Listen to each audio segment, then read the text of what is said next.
চতুর্দশ পরিচ্ছেদ। সমাধি মন্দিরে কাপ্তেন ও নরেন্দ্রের আগমন। এমন সময় নরেন্দ্র ও বিশ্বনাথ উপাধ্যায় আসিয়া উপস্থিত হইলেন। বিশ্বনাথ নেপালের রাজার উকিল, রাজপ্রতিনিধি। ঠাকুর তাহাকে কাপ্তেন বলিতেন। নরেন্দ্রের বয়স বছর 22, বিয়ে পড়িতেছেন। মাঝে মাঝে বিশেষত রবিবারে দর্শন করিতে আসেন। তাহারা প্রণাম করিয়া উপবিষ্ট হইলে পরমহংসদেব নরেন্দ্রকে গান গাহিতে অনুরোধ করিলেন। ঘরের পশ্চিম ধারে তানপুরাটি ঝুলানো ছিল। সকলে এক দৃষ্টে গায়কের দিকে চাহিয়া রহিলেন।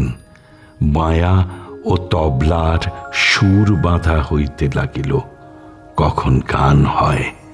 শ্রীরামকৃষ্ণ তার সাধের লরেনকে বলছেন, দেখ, এ আর তেমন বাজে নে রে, এ আর তেমন বাজে নে।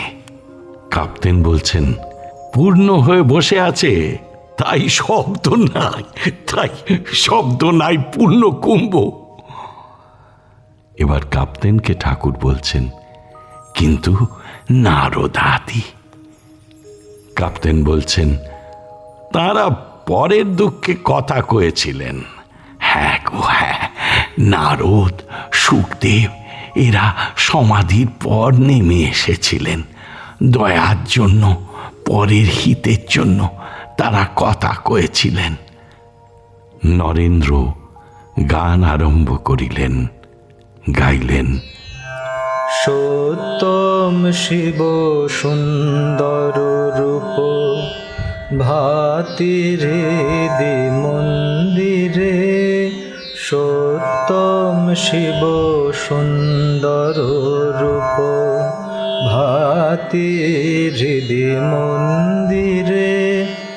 নিরখি নিরখি অনুদিন মোরা ডুবিব রূপ সাগরে। সত্যম শিব সুন্দর রূপ ভাতি হৃদি মন্দিরে। জ্ঞান অনন্ত রূপে পশিবে নাথ মম হৃদে। অবাক হইয়ে অধীর মন শরণ লইবে শ্রীপদে।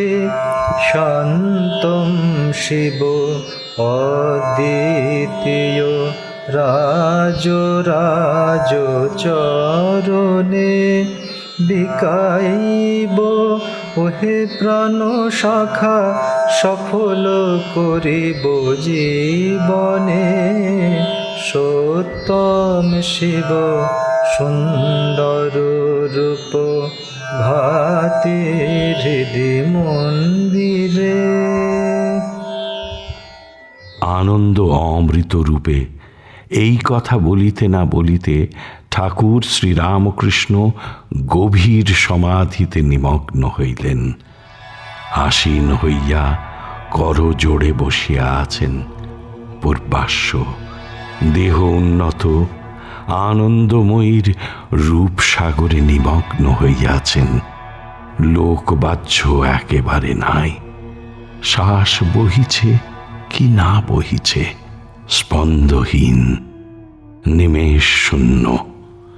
চিত্রার্পিতের ন্যায় বসিয়া আছেন, যেন এ রাজ্য ছাড়িয়া কোথায় গিয়াছেন।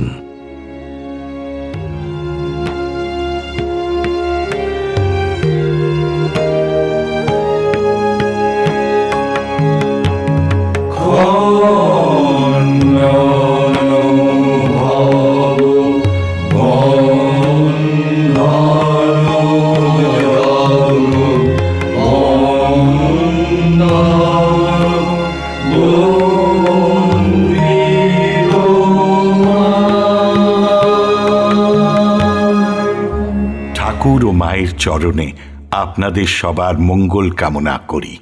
লাইক করুন, শেয়ার করুন, অন্যকে দেখার সুযোগ করে দিয়ে পুণ্য লাভ করুন। আর সাবস্ক্রাইব করুন, বেল আইকন পুশ করুন, যাতে আমাদের পরের নিবেদনের খবরটি আপনার কাছে পৌঁছয় সবার আগে। অমৃত কথন এই অনুষ্ঠানের আঙ্গিনা থেকে আপনাদের সবার সুখ, শান্তি, সমৃদ্ধি কামনা করে বলি হরি ওম রামকৃষ্ণ।